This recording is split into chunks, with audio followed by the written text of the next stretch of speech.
Welcome to the latest edition of Axis All Era's Backstage Podcast.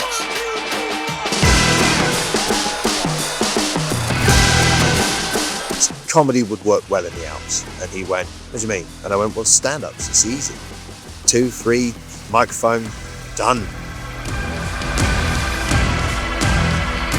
It's absolutely about the mountain, it's absolutely about the village, it's absolutely about the comedy, and it is absolutely about this audience. I've genuinely not heard from anybody afterwards who didn't love it.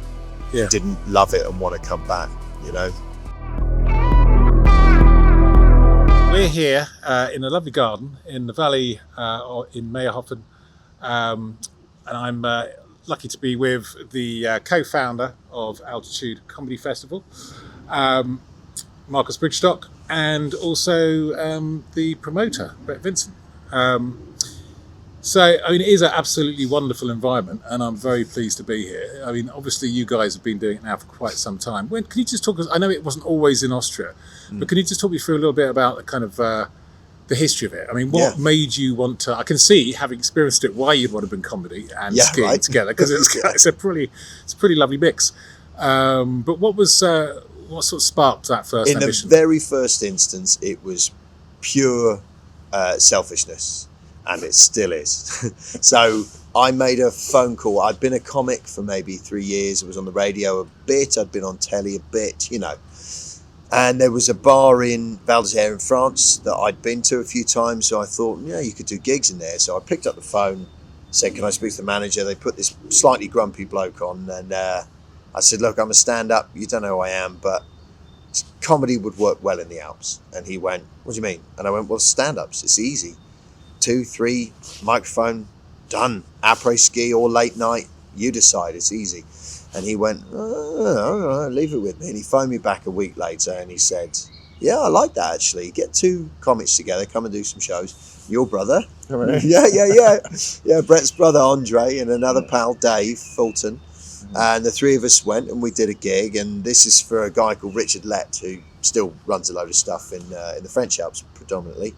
And from the first moment, it was great. And very quickly, within a year, we were booking a group of comics to go every single week. And I had, for a while when I was involved in the booking, which you can imagine I was not good at, I had comics ringing me up going, how do I get this gig? You get to be in the mountains, you ski, you snowboard, da-da-da. So people were falling over themselves, literally, to do it. And then Andy Maxwell and myself were particularly passionate about the sport part of it, you know, the snowboarding and the skiing. And so we did it as much as we could, and we've always been good mates. And it just sort of, I would say that the festival emerged in the best way for a festival to emerge, which is that we reached a point where we were falling forward under the weight of what we were doing, because so many people wanted to come. So as soon as we put that together, people went, yes please. And the first couple of years were in France, very difficult, very different from here. Meyerhofen have been unbelievably supportive, you know, like from the get-go they're delighted by what we do. In a way, like it's curious to me as well, because it's not like they come to the shows, they take an interest and they can all speak very good English, but they seem very jolly about the fact that there's all of these people just having such a wonderful time, and they they're great. So since Brett took it over and moved it here, set us up here, this is the festival. This is now the altitude that we all recognise, and it's well, you've had a taste of it this week, so you can see, like, it's absolutely about the mountain, it's absolutely about the village, it's absolutely about the comedy, and it is absolutely about this audience. Like, we get terrifying for Maxwell and me, because we're the same comics. We come every year, right? So we have so many people come back to this festival every single year because they just love it. For us, that's difficult because we're like, they've seen all our jokes. But that's why we do so many different shows. Yeah. I wanted, just to give a flavour for the listeners and viewers of kind of what this is all about. Yeah. Because I understand to come down to this podcast recording, you're fresh from a snowboarding, Literally from a glacier, right? Yes, so, straight off the glacier. Which I've got to say, it's the first time I've interviewed someone fresh from a glacier. It's lovely. So, can you just kind of talk me through the last 24 hours, really, in terms of what you've been doing? Yeah, definitely. So, my festival is a little different from some of the other comics, right? I don't drink, so it follows a slightly different shape. I get all of my good times from doing comedy, being with mates, and crucially skiing and snowboarding. So last 24 hours, where are we? Came off the mountain yesterday, quite an overcast day, not pretty like this. Did some writing for the show I'm hosting tonight and got myself ready to be in the gala show. So last night's gala was hosted by Andy Maxwell with Deirdre O'Kane, she's so great. And I shouldn't say it here, but I do fancy her a bit. And then Al Murray on in the middle, the pub landlord on in the middle. Yeah. I doubt Al Murry's done a middle spot as a comic for maybe like 25 years. And the thing is, he was so happy, he loved it. Yeah. So then I was on first in the second half, and I mean, the gigs are superb. They're really fun, but they are definitely concentrate gigs. There's no cruising through them, and then Jason Byrne closed it. But the thing is, I didn't mean to make it like that. I think when the comedians come together here, there is this kind of one-upmanship, or kind of, because everyone watches each other throughout the week. So everyone's up on the balcony watching the galas, and they just see how great everyone's performing. So it is the step up. So it is. I see him pacing behind stages and just looking at notes and what have I done and everything like that, which isn't what happens. They come and do it, but because they're just like, I need to make sure that I show everyone. There's also quite a big element as well of, a lot of the comics, like, they want to have a good gig because they want to come again. Yeah. They get a taste of it and they're like, my Lord. I mean, 2 years ago, Dara O'Brien was here closing. And, Dara's at the level like Al Murray is, like Jason Byrne is. You very rarely gig with anybody else. You're just out on your own touring. You might take a support act.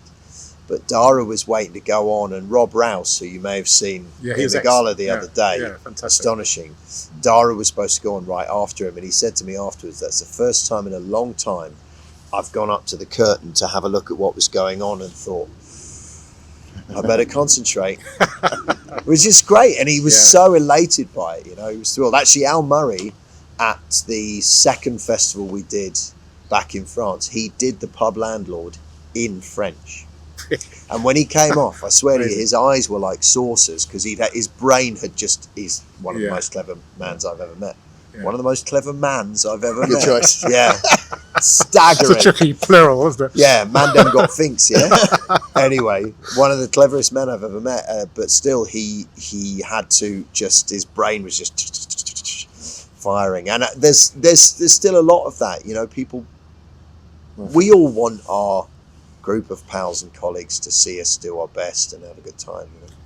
So when it comes to, I mean, having experienced it, it's really lovely actually, just to be around all the sort of talent sitting upstairs, and you're seeing all the comedians really supporting each other. It's like a sort of club almost. It's like a sort of holiday club almost for comedians. But it's a really different feeling to anything else I've experienced before. Not only in terms of the combination of, like, the sport, the snow, and the setting and the comedy and everything else, and the way that you kind of have these little, there's so much going on. There's like 1 minute there's a podcast up the mountain, next thing you're doing like a clown hell race, and you've got ticket buyers and talent kind of racing each other, and then you've got the big gala shows and the late night kind of drinking shows and the kind of the bit more intimate. There's so much going on. I mean, when it comes to kind of like how you've orchestrated it, is this something you've kind of evolved over the years, or was it the same sort of model that you've kind of worked with for a while? Tweaking it it has changed a lot, probably since 2011 when we just had the Europa House, and then adding bits and elements. But to be honest, it's the Strass Hotel that's here, and Eric, that supported us from the beginning, who's opened up his venues to let us use and change and create spaces with.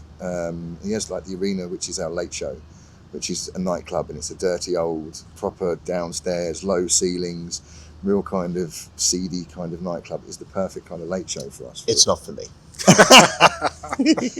I think adding bits and pieces every single year has to, because the audience keep coming back. They have to keep a different element kind of going. Yeah. But also due to the way people ski in the day, then they have to eat, then we have to try and get in like the different shows. It has to, in a way, stay the same as well. So as much as adding bits and pieces like the podcast on the mountain, we've done some crazy things. Like we have actually set fire to the high street. One year we brought over, this was a mad one. We brought over 40 tons of steel art that was kind of created into these huge metal burning candles and burning oils and freezing it's just this massive art piece, but it was from the bottom of the high street to the top of the high street. So all night we had this beautiful festival of lights where we set fire to our high street up a mountain, which was quite crazy. So we've added weird elements into each kind of one. This year was the opening street party, which should have been on the high street, but was tucked out a little bit. So I think once we get that on the high street, it's just to try it out to see if it could actually work. And once we get that on the high street, that'll be another new element to open up the festival. We're always trying bits and pieces. We're going to do a Baptasia. Wow, what's that? With so Ben and the Reverend Michael Alabama Church from Oh My God It's the Church, and Sister Mary Lou baptise a whole audience to drum and bass and comedy in a swimming pool with huge log flumes and jacuzzi areas and things like that, but having a massive kind of, instead of a day of doing another rat race show, we all go to the swimming pool and have a crazy pool party and get baptised by a reverend. We had Norman J play one of our pool parties once. Really? Yeah, Norman J, M.B.E. When we were looking, there's the story when it all very first began about how we'd all agreed, an amount of money we thought we could afford. Hopefully we wouldn't lose it. And then there's this photo of Maxwell and me and these other two in a swimming pool the day we realised we'd lost $250,000. We're all in shock. But you look at the other photos from that pool party and you go, well, yeah, I mean, there's Norman J. I mean, that might be part of it. I'm glad to say lessons have been learned since then. Talking about kind of high level talent, I mean,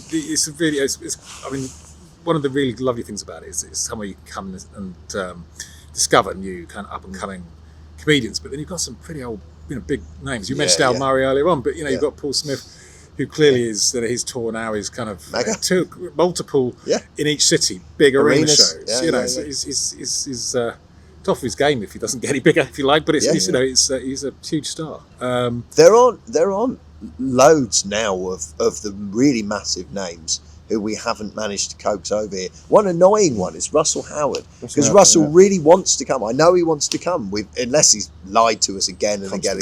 I know he wants to come, but he's also like such a busy man and a family man. That's always a consideration. But the festival increasingly is quite family focused. I mean, your two nippers are here, and Billy's my little boy's been, and then my big kids have sort of grown up being at the festival every year. So hopefully we'll coax him over. I mean, there's always new names, but people.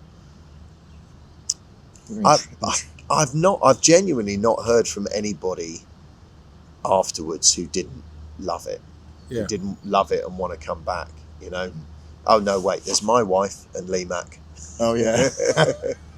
Lee Mack doesn't much enjoy travel, he and his family came down when it was about years ago when it was in France, and I think the journey took them about 3 days. Oh, really? By the time they arrived, they were frazzled. Yeah. So how do you kind of curate it then? Obviously, you've got these big names, you've got a whole spread of talent at different stages of their career, if you like. Is it a case of kind of you're literally kind of just selecting people that are applying to come here? Is it kind of, are you kind of literally trying to get you proactively kind of selecting a different balance of names? How does it work? A lot of the time it is that I have to balance. I mean, I've been booking comedy nearly 25 years. So, and I've always kind of years ago was like, I need to get the right demographics right for every kind of show that I book, because I remember going to kind of Butlins as a kid with loads of other lads and watching 60-year-old guys talk about things we would never know about, and just knowing what the audience want, I think is a different thing. And here, for the locals as well as for selling tickets in the UK to bring people here, I need the big names. What we call the wows. Yeah. We have to land some wows very early on to make sure that we kind of do it. And the kind of new comedians, I mean, it sets to the venue that I have. Like, the Late Show has built up quite a reputation of it being a no holds barred kind of anything can happen kind of late show. So they're kind of the easy booking. This whole nonsense of you can't say anything anymore. We get it, all the comics I know we get this, people going, oh, it must be so hard these days, you can't say anything, can you? Absolutely not true. Come here. Come here and see, I don't mean that people here are being needlessly gross or needlessly bullying or unkind to any particular group of people. It's not it's not horrible, but it's also, this is a smart audience. They've been to loads of shows and also they see everything. I mean, last year we had Tim Vine. Tim is one of, if not the greatest jokesmith that has ever been. Just joke after joke after joke, and it was beautiful seeing kids young teenagers through all of the cool comics in their 20s and early 30s, through all of us up, average audiences down there, 30, 40, 50, some in their 60s, every single age group doubled over crying with laughter. It's sort of, it's something for everyone, isn't it? Yeah, it's incredible. That week, every incredible. Week. And you were talking about that sort of repeat custom, for want of a better way of putting it, but that loyalty maybe. I think Tom Branson, who's at Access All Areas 100, involved in that scheme that we do. He's a lovely guy, obviously does your production, but he was telling me that, it's around about 70%, 75%, I think, is repeat kind of buyers. So, that helps you kind of know that obviously you're going to sell a certain amount of tickets. That's really beneficial in that way. Is that kind of, are there any kind of any ambitions or any, are you kind of actively looking to grow the event in terms of the audience size? Strangely, I've always had, I've got loads of ideas for the festival. I've also brought some of the greatest, the greatest minds in comedy. So Bruce Hills, who used to run the JFL Montreal Festival, Kevin Healy, who runs the Galway Comedy Festival, Marcel Hoger runs the Rotterdam Comedy Festival, and I've brought them all here and said, what would you do? What would you do? And they all just go, we absolutely love it. Don't mess with it. Yeah. Don't change a thing. Yeah. And you kind of go, and I, because our audiences have so much fun, and I know that it's not, I think sometimes making it bigger could disrupt it in a way. Though I'm not making kind of any money, and it's a labor of love. It's so good. So it is that. I was going to say, it feels to me, just to see the comedians all together, and also the way that the audience are merging with the talent of everyone seems to kind of sit down there and have breakfast in the morning, and everyone's walking past, all comedians are saying good morning to us. It's just a lovely feeling. It's a really nice kind of vibe. Just to pick up on that, that is a really important part of the festival that has emerged organically. And it's up the comic end of that, it's even as far as there's a naked sauna actually underneath where we are discussing this, where people who saw my set last night and laughed at the high status thing that I was doing, me in charge of everyone with a microphone, will see my penis in about 25 minutes. And it's how it is. When my wife Rachel Parris, who came out here and played, we were in the steam room, and this bloke, he was so nice about it. He was lovely. He sat down. He wouldn't look at her. He just sat down next to her and went, I just want to say I'm a really big fan. She's sitting there, butt naked, and that, there is a really lovely familial feeling to it, which not this year, but I have in the past felt like, oh God, I hope new people don't feel shut out from any of that. So I sort of have kept an eye on it, and actually I don't think they do. I think people feel hopefully they feel very welcomed in to that feeling, because the comics are just all over the town and keen to hear not what you thought of their gig, but how your day was. Did you have a ski lesson? Me too. I tried. I fell. I did.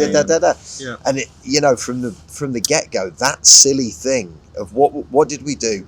We strapped in practical planks to our feet and slid dangerously near to a cliff edge. That's what we did. Paid a fortune to be pulled up the hill in order to try not to die while sliding down it. That's a pretty great shared experience, and the only note I ever give to comics who come here, and I only ever give it to the ones who are not into winter sports, is don't be cynical about that. not for my benefit. I can deal with it. I'm a grown up. But the people who come here, for whom the comedy and the sliding in whatever form that comes, like, it's the one thing. It'll turn a crowd real quick if they slag it off. If they do what most do and go, I tried, it's hard, I failed, then everyone loves them for it, because that's sort of connection.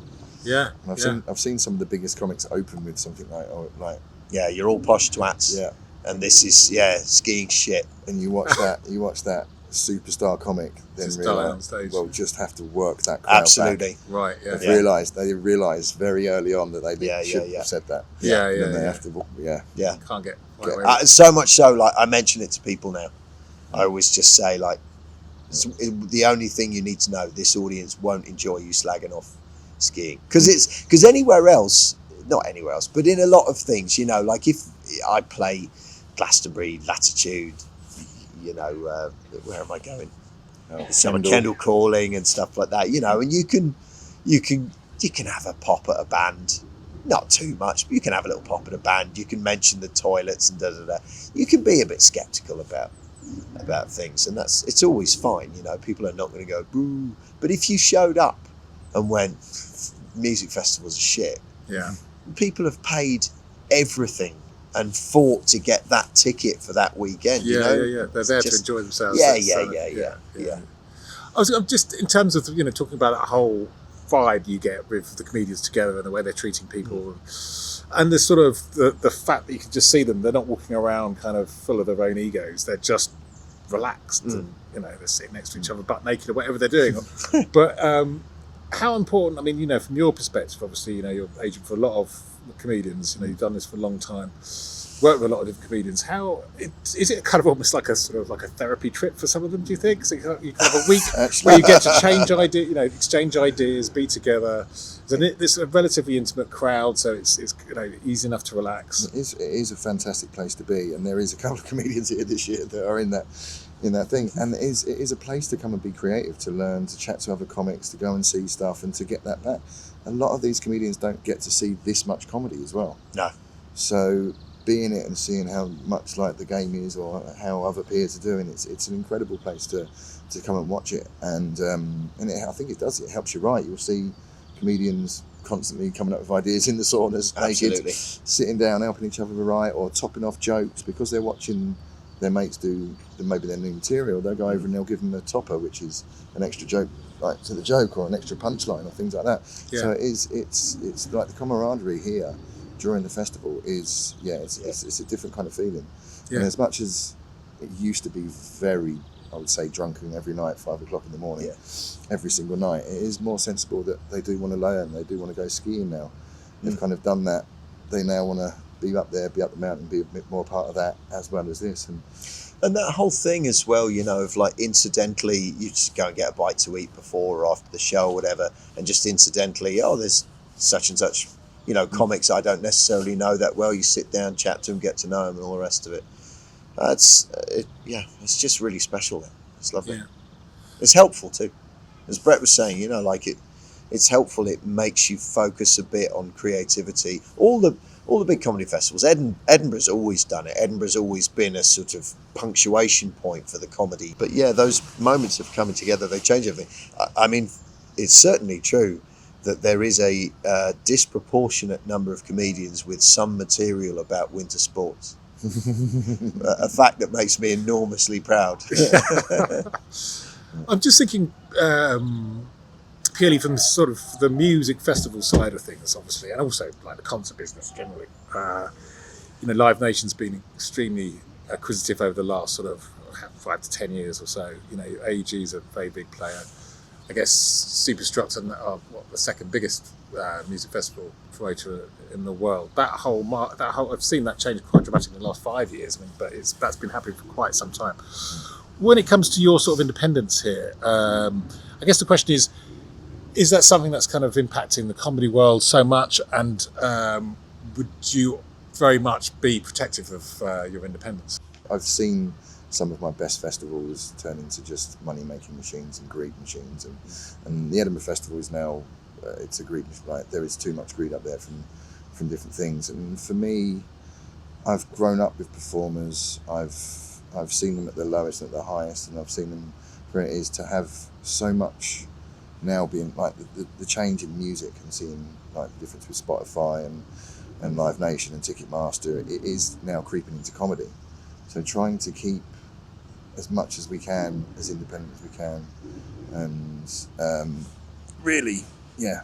I mean, it's very difficult because the comedians, when it comes to sponsorship, it's very for them to go to the Instagram style. There isn't many kind of like big sponsors or big corporations that are going into comedy, but Live Nation will be the first, and they will kind of do exactly what they've done in music to comedy, because there is so much money in comedy as well as music. So that will take over, and that's the thing with all the big companies. Superstruct owns Snowbombing, that's here. That's the festival that I worked with in the beginning. That's what brought Altitude to Meyerhofen in the first place.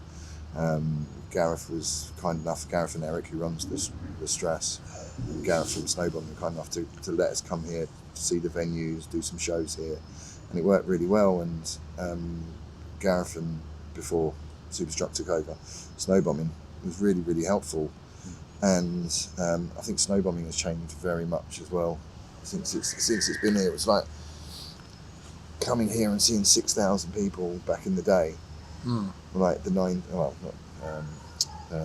like 2000, like end of the 2000s. It was crazy when you had 6,000 party English on the mountain coming down, and then when we did it in 2011 to play to that audience and have such an eclectic bunch of like snowboarders, skiers, because that was very much their big thing. They'd have 4,500, 5,000 people on the mountain just for party jumps and skims, and it was crazy. It became a real big kind of snowboarding party, and it still is.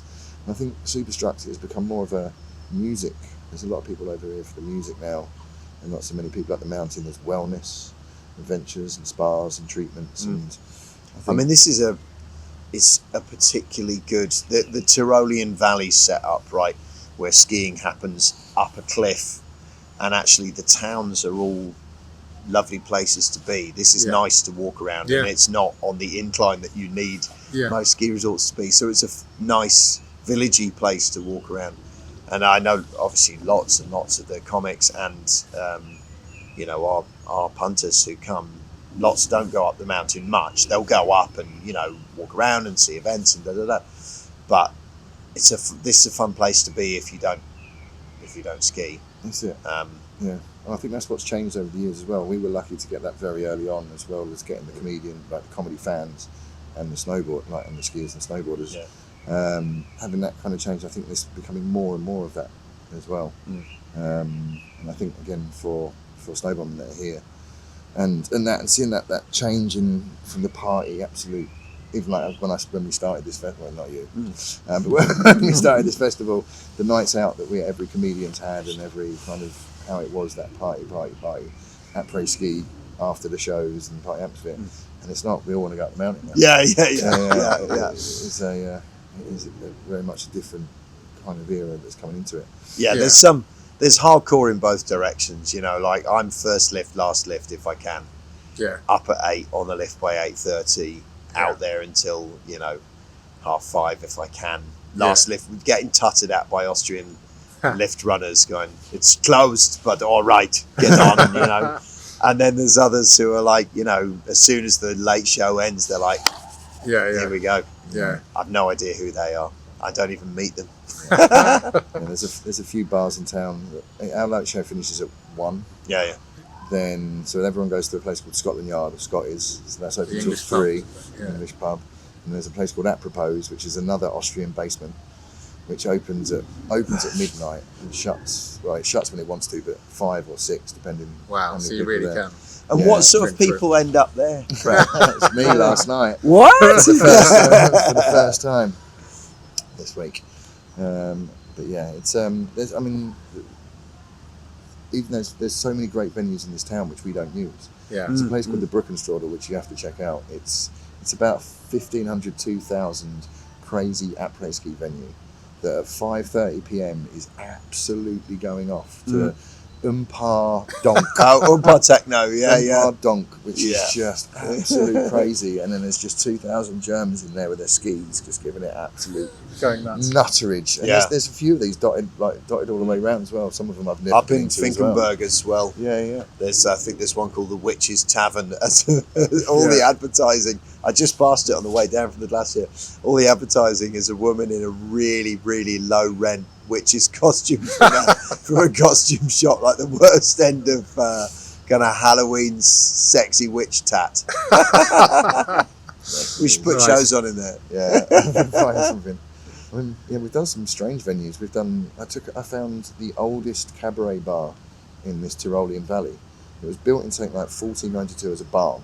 Is that the one down the valley? Yeah, lovely. Valley. Lovely. It's like ridiculously old barn, and then in something like 1890, it was turned into the cabaret venue for the whole kind of valley. Wow. And it's only 150 seater, so super cool. old, Wow. like decked out kind of little balconies, and it all creaks because it's all just slotted wood everywhere. And we bussed 150 people down there, and we basically put on a massive buffet because there was no way that everyone could eat, so we put on a massive buffet for everyone, and then we did a night of comedy in this like the oldest cabaret venue probably in the whole of Austria, well, not Austria, but the Tyrolean Valley and Zillertal. So you're evolving it all the time, really, in terms of like you've got plenty of scope to adapt it or move it. Or we tried to do a Guinness World Records highest ever silent disco on the top of the glacier, 3,250 meters.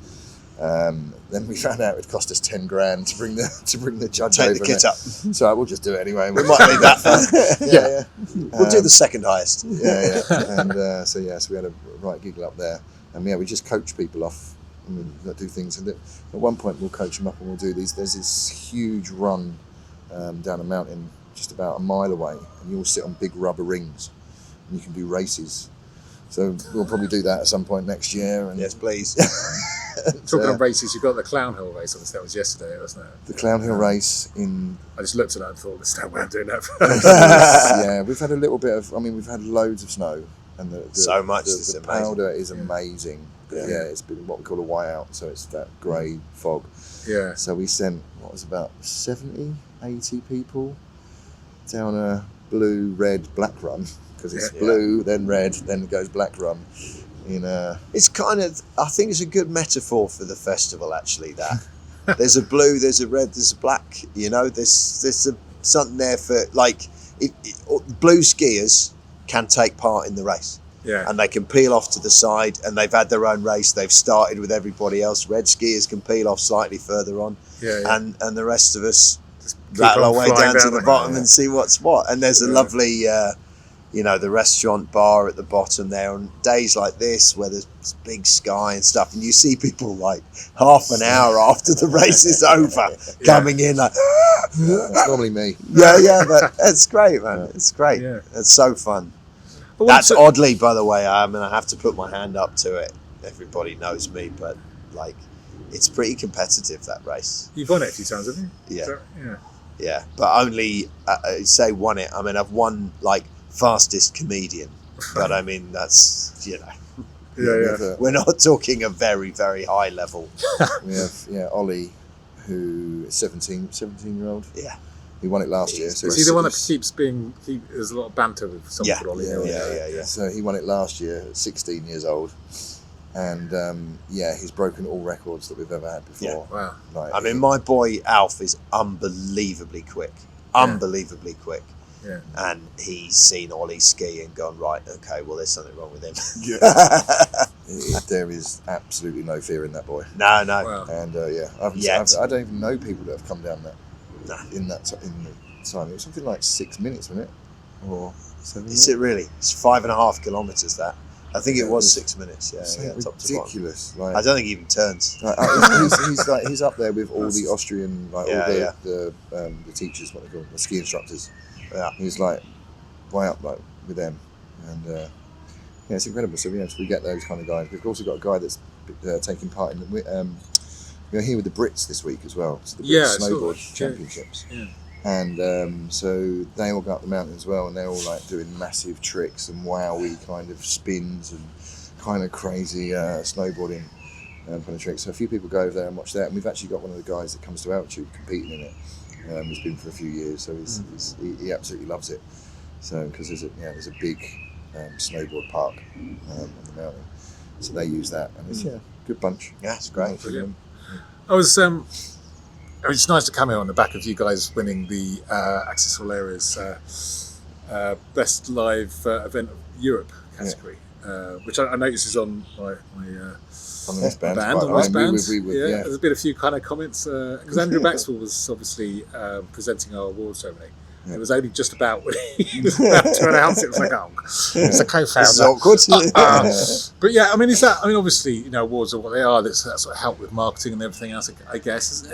How sort of important, I suppose, is the question, are those kind of things to you guys? I mean, you've been around for a long time, it's very well established, but is it still sort of important to get recognised like that? I mean, we can believe it. As you know, I wasn't there because I didn't believe we were going to win. So it was a case of, it's great. It's great to be recognised in this kind of thing. I mean, comedy isn't recognised enough in a lot of these festival awards as well. I mean, with the festival people, we've been a part of probably 50 or 60 festivals over the years, doing the comedy at the festivals. Yeah. And I used to go to these awards like growing up. I used to be part of the festivals. It was great being part of it and winning it. So now with my own festival, kind of being a part of it and winning it is, I love it. In a really broad sense, there's this thing that's always been a factor in getting people to the festival, right? Here's Circle 1, that's people who like winter sports and can afford to come and do them. And Circle 2 is people who like comedy enough to want to see lots of it and be interested in going to see comics outside of where you would normally see them and see us do something a bit different. And then you've got this circle, the middle where those two overlap, that Venn diagram. Yeah. Is, it's a certain group of people, and where an award that says, best live event, that makes, I think, a big difference to tell people, look, this is a cracking thing. You don't have to be really good at skiing or even that into skiing or really obsessively into comedy to have an amazing time here. You can dip your toe, do a bit of sledging, see some of the shows, spa, it means a lot to me. I think it's great to have anything like that says, that really works and it's a good time. It's great really to see good time. It's That's great what to see we the want. judges' marks come in because obviously there was quite a stiff competition in that category, and it was kind of like very, very clear in terms of the scoring. And it was just like, I thought actually having done the interview with you and everything else and seeing that come in, those results come in, I was really pleased. And then to come out and actually experience it, I've got to say, it's like nothing I've ever attended before. It's a good time, isn't it? You get the adrenaline up there. Yeah. I mean, probably not comparable to anything you're doing up there, but even just going down the steady slope for me is quite scary. But it is comparable. It is. It totally is. That's the whole magic of it, is that all the people doing that for the first time, I'm elated by it as someone who's really passionate about it. I'm elated by it, and I love seeing people go, I did this today, I did this today, I did this today, because the same is still true for me. I'm like, I did this today. It's still like there's always something new to do. So and the adrenaline, right? Feels so good. And then that whole mix of being in a lovely location when you come down, as you said, the town's it's got lots to offer, and then having a good belly laugh in the evening. So I mean, it's just been brilliant. So thanks for joining me, guys. Thanks for having me at your event. Pleasure. And as I say, it's a wonderful, unique event to visit.